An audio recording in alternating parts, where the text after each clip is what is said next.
Hey everybody, Matt Bailey here for the Music Universe. We are in Nashville, Tennessee. It is CMA week. It is the first day of CMAs, and I couldn't think of a better way to kick it off than checking out the Musicians Hall of Fame. We get an exclusive guided tour from a member of the Musicians Hall of Fame, someone I am now honored to call a friend. He's a member of the G-Men, Garth Brooks' studio band. It's Chris Leuzinger, lead guitarist. We go through all of the exhibits, we take a look, we talk about his career, we talk about his time with the G-Men, and what the Musicians Hall of Fame means to him. So come with me as we tour this incredible museum with a fantastic mission. You come through these doors here, and this is the first thing you see. And I gotta say, for our site owner, Buddy, seeing two drum kits side by side is pretty cool. So tell us about this. You come through and you start in Nashville. Yeah, and a lot of this right here is stuff like with the Grand Ole Opry and original Nashville, like the Fisk singers, the Fisk Jubilee singers from Fisk University. And then you have this exhibit here for, of course, Chet Atkins, who was, you know, the premier guitar player in Nashville for many, many years, and of course a classic guitar player and artist and producer. And you just have different memorabilia from Chet's career here, and some pictures of him playing. And of course, every guitar player aspired to play like Chet. Why? Well, just he had that style of melody, finger style playing that was just so great, and he could make it sound like nobody else. Yeah. A wonderful player. Amazing. Mm-hmm. And then we have different just exhibits from the Grand Ole Opry. I look at it and I see a Manuel or a nudie suit, and I just yeah. Yeah. The older days of the Opry, people definitely dressed up and you know, put on the colors for everybody. This is the exhibit for most of the Nashville A-Team, and these guys were all the groundbreakers for all of us younger session players that came up. These were the guys that were playing on the records in the 50s, the 60s, 70s, all the big country records, you know, Eddie Arnold, Patsy Cline, George Jones, Loretta Lynn. But at the same time, they were also playing on like Bob Dylan records and Everly Brothers records, Roy Orbison records, you know, records that were crossing over into mainstream pop music too. So it wasn't just country music. But, you know, like you see here, well, there's a Chet Atkins model, which would have belonged to him. And not only were these guys playing, I mean, like here, this part of this exhibit is when Ringo came to Nashville to record with Pete Drake. And you see a guitar there, and it was owned by Ringo, and the shirt he was wearing in that picture right there when he was recording here in Nashville with these guys.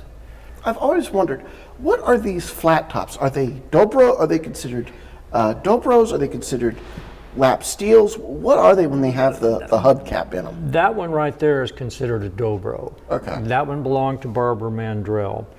And this played with a bar similar to a steel guitar. Played in your lap, played flat, and played with a bar similar to steel guitar. And it just creates a certain kind of sound. Now there's also what they call a fretted dobro, and that is right there. That's a fretted dobro, kind of the same thing, only see on this one the strings are raised high so you can play it with a bar like a steel guitar. That one the strings are low and you can fret it like an electric guitar, regular electric guitar. I want to point out that one guitar there, the Gibson Les Paul. Reggie Young was one of the most famous session players ever, and we'll talk about him when we go over to American Sound.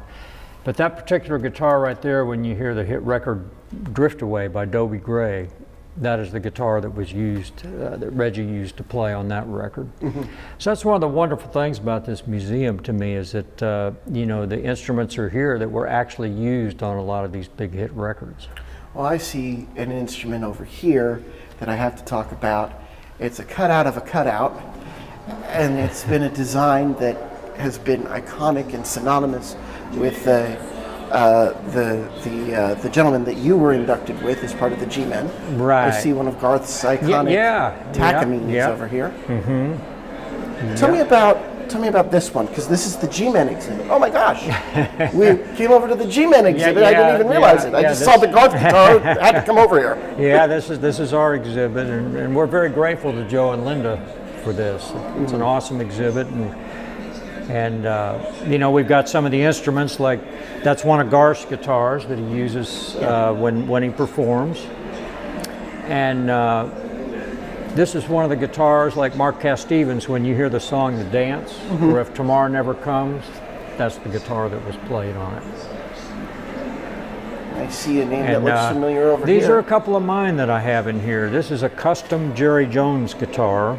It's a copy of a Fender Stratocaster, but it's custom Jerry Jones. Yeah. And it's the guitar I used to play the slide part on The River. Wow. Song The River.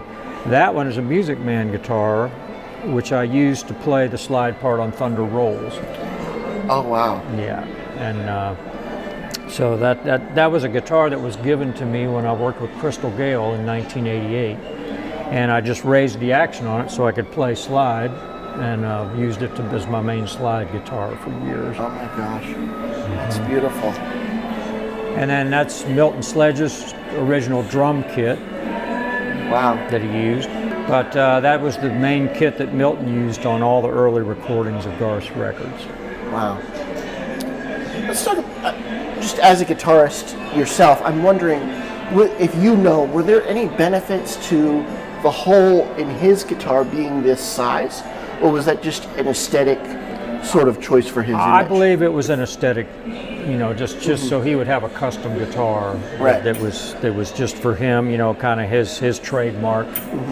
How do you decide as a guitarist what guitar a song calls for? Well, you just listen to the style of music it's in. Right. You listen to the lyrics, and just, you know, there's a lot of choices, but you just try and fit your guitar tone into whatever sound, you know, the song is directing you towards, what other people are playing on the track. And you know, sometimes you might try one guitar and go, well, that doesn't quite fit, and then you pick up another and try another, and you just sort of find what fits in the picture. Wow. So that's what you're trying to do, really, is kind of create a framework around the song that you're playing. Yeah. And so you can use, you know, not only what you play, but the sounds you create for that. I know that it was a team effort to make some of these really incredible records. And I tell you, nobody recognizes that more than Garth. He's been so generous. I mean, if you know, just the way he introduces people in the shows and things. I mean, he knows that. And in the video up here, which maybe sometime you get a chance to see, he says it's the musicians that make the records. Right. You know, and he recognizes that. I mean, we couldn't do it without the songs. Right. And obviously Garth. But, you know, a lot of times we do come up with the licks and things. What does it mean to you to be inducted as part of the G-Men? Well, I mean, it was an awesome honor, and I mean, just to be a part of that band, playing with everybody, but it was just an awesome honor to be recognized. You know, we were recognized mainly because it was the same 7 guys that played on 16 studio records with Garth, and ended up selling over 150 million records. It's amazing. And 9 of those records received Diamond Awards, which means they've sold 10 million each. And so that, you know, that it was quite an accomplishment, and no one was more surprised than us. You know, when it happened, it was like, wow. Yeah. You know, but it was a real honor to be inducted into this Musicians Hall of Fame, where so many of my heroes are. Speaking of legends, Tom Petty exhibit. Yeah. This is one of the last acquisitions Joe had before he unfortunately passed last year, but he got Stan Lynch's drum set, which once again you can see it right there in the studio recording with Tom Petty, and pretty amazing exhibit. I wanted to mention Charlie McCoy.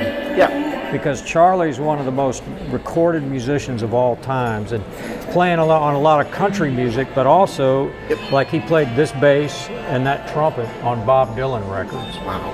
When Bob Dylan came to Nashville. And besides, you know, playing on harmonica on just tons of hits, he, you know, including Simon and Garfunkel. You know, it wasn't just Nashville things. And just wanted to mention Charlie. He's still playing. I did sessions with him, about a month ago, and amazing guy. This is an exhibit from Motown, Hitsville, USA. And these guys were creating the music in the 60s of the Supremes, Martha and the Vandellas, the Temptations, the Four Tops, Stevie Wonder, Marvin Gaye. I mean, it just goes on and on. Same bunch of guys in this little tiny building here in Detroit. You know, you see drums that Uriel Jones played on many hit records by the Supremes and people. And actually, when they got inducted into the Musicians Hall of Fame, I got to sit in and play with them, which was one of the biggest honors of my life. Yeah, it was Bob Babbitt and Eddie Willis and Uriel Jones. And just great players. And I'll just show you quickly over here. See, this is Eddie Willis, one of the guitar players. Like when you hear the sitar on Signed, Sealed, Delivered, I'm Yours, Stevie Wonder, that's him playing it.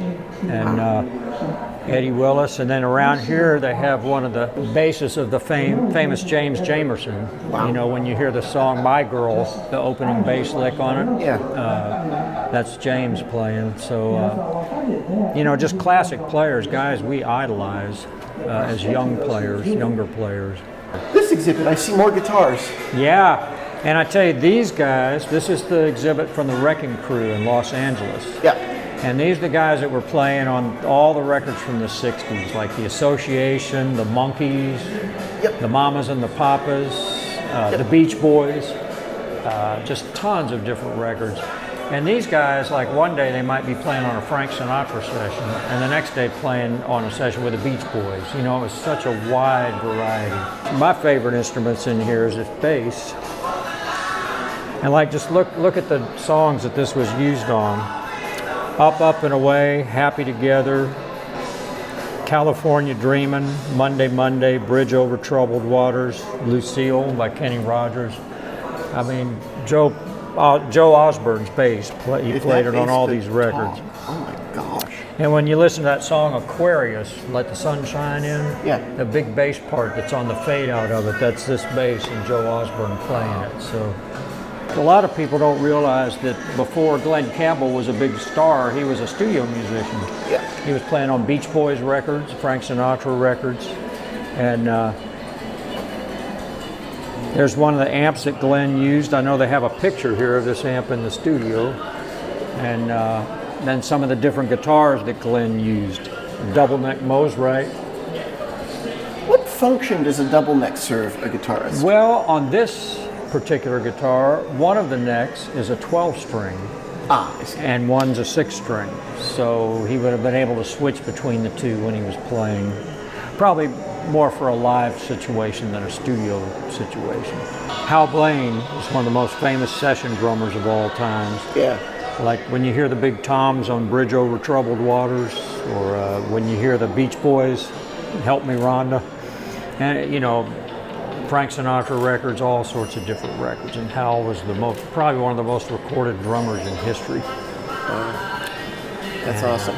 And he's the one that provided a lot of these photos, you know, for different things.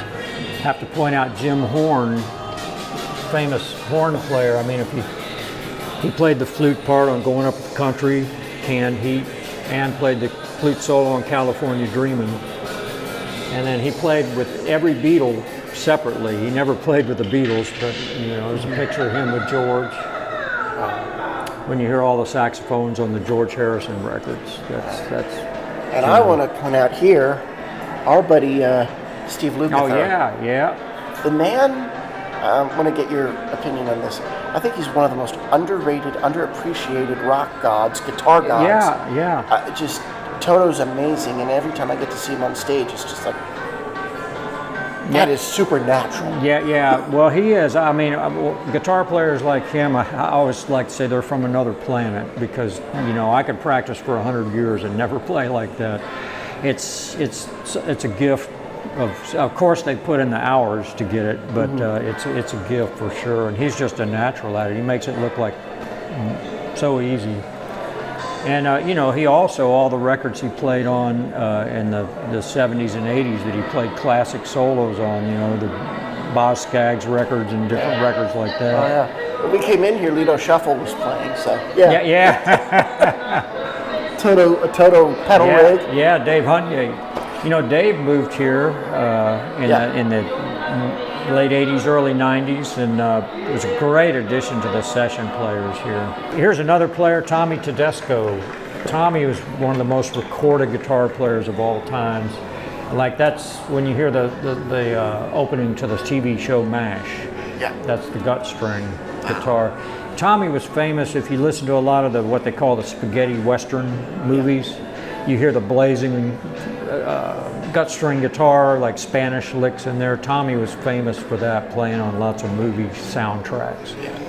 And that's the other thing these guys did, that they were doing movie soundtracks and TV shows all the time besides recording dates. So these guys definitely some heroes.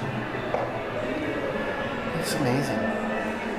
You keep using that word as we're going through this about heroes. What does it mean to you to know that there's somebody that probably has been throughout the 30 plus years of the G-Men, sitting at home listening to Chris Leuzinger going, that guy's my guitar hero? Well, you know, I have to say, I'm trying to figure out a nice, kind of a humble way to say this. But, let the ego fly. Come on, man.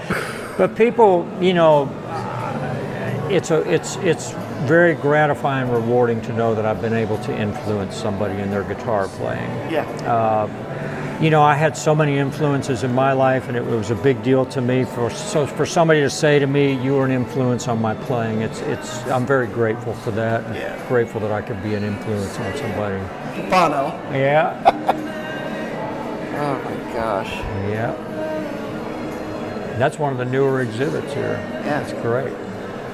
You know, and people, I mean, this complex as we're going through is massive. It's a huge museum. It is.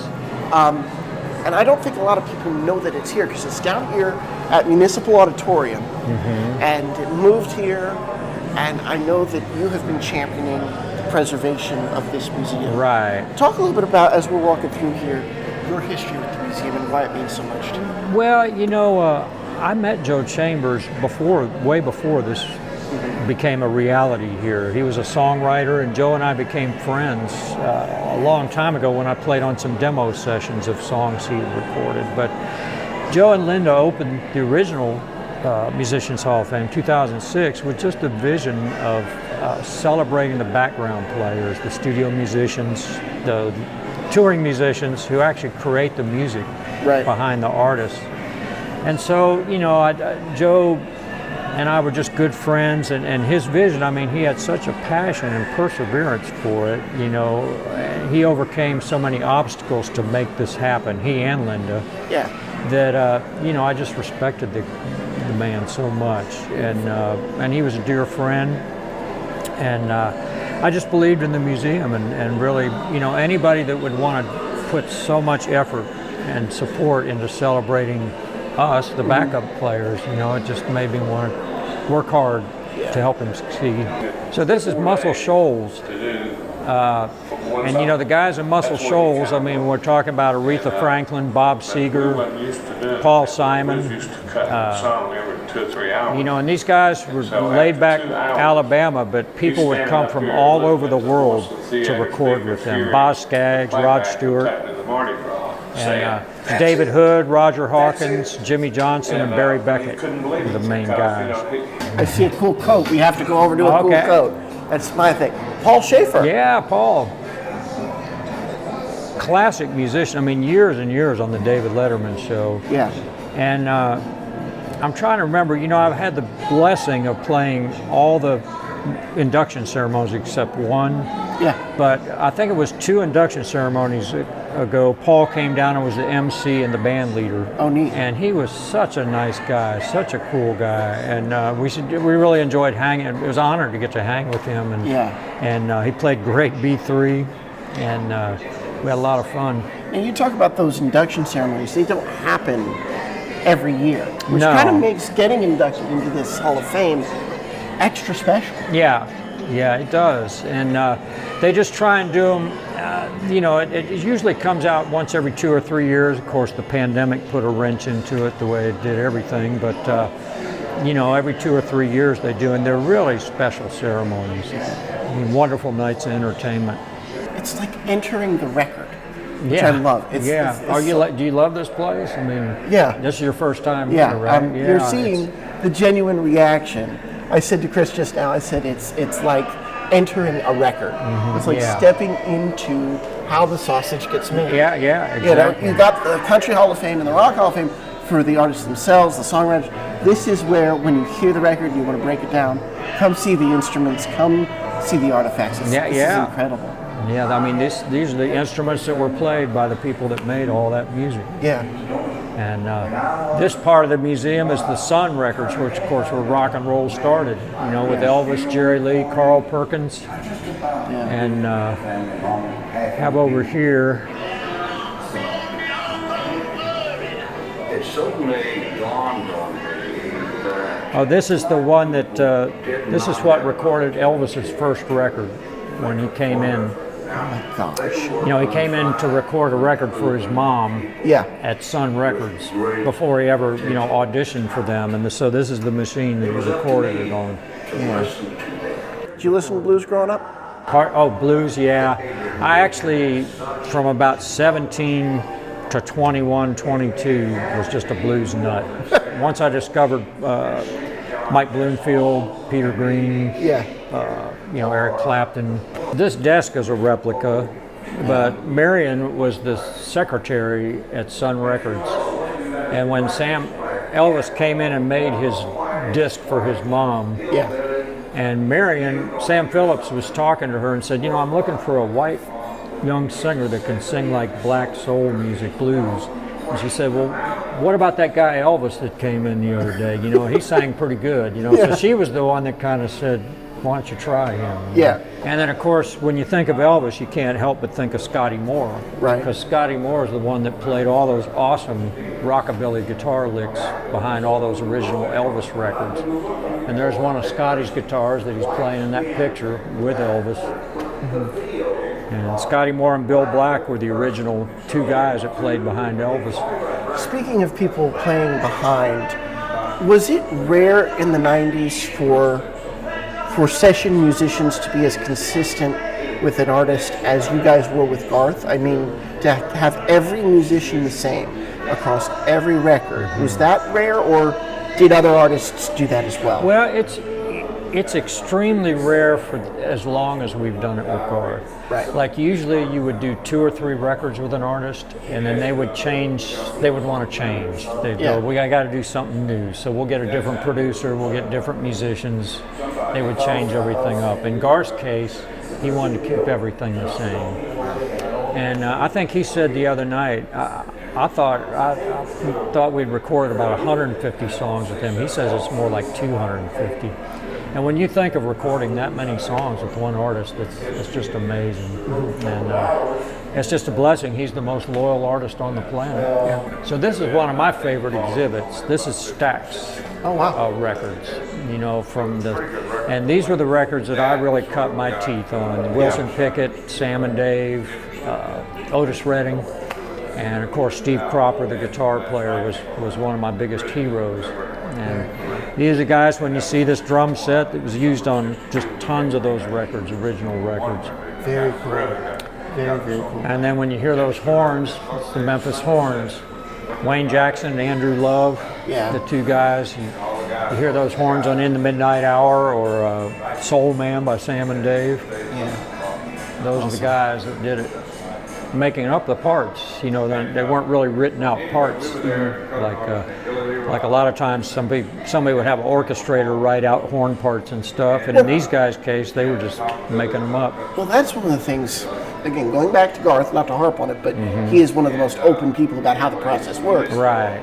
He'll say, you know, Chris is the guy that did that lick on that summer, or, you know, Milton's the guy that does that nasty snare to kick off Rodeo. Do you guys create in the studio to this day based off what's written and play around with it?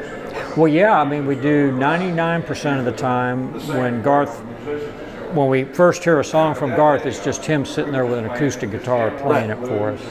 So we don't hear any pre-recorded music, we don't have any sheet music, we just hear Garth singing it and playing it. A lot of times he'll give us a direction of like where he envisions the song going style-wise, but then it's up to us to sort of come up with different licks and different things, you know, to create the music. And a lot of times, you know, we're just listening to each other all the time. Right. Like a lot of times, one description I always have is that Papa Loves Mama. Yeah. We listened to that, and I thought, I got this great lick, electric guitar lick. Went out, started working on it. Then I heard Mark Cass-Stevens going boo-doo-doo-dun, doo-doo-doo-dun, doo-doo-doo on his acoustic guitar, and I went, that's it. That's what, you know, I'll forget what I had, you know. He's already got something better, you know, and you kind of go with what you think is the best thing. When you think about people creating museums to celebrate stars and artists and stuff like that, it's one thing, but for someone to create a place just for the players, it's a big deal. Well, there you have it. A fantastic inside look by an insider, a member of the Musicians Hall of Fame here at the museum inside Municipal Auditorium in Nashville, Tennessee, Music City. When you come to Nashville, make sure to check out the Musicians Hall of Fame and Museum. It is fantastic. It is a real inside look with real music history inside how the sausage gets made to some of your favorite songs. So come here, take a look, support this effort to honor the session players, the songwriters, the musicians that maybe you don't really know about, but when you learn about them, you're going to fall in love with them. And I hope you fell in love with music a little bit more today. For the Music Universe, I'm Matt Bailey. Remember to follow us at themusicuniverse.com, on socials at The Music Uni, and of course, TMU Pod, where you can find myself and site founder Buddy on doing fantastic one-on-one interviews with everybody from players like Chris Leuzinger to legends like Garth and Gene Simmons. All right, take care, and we'll see you soon.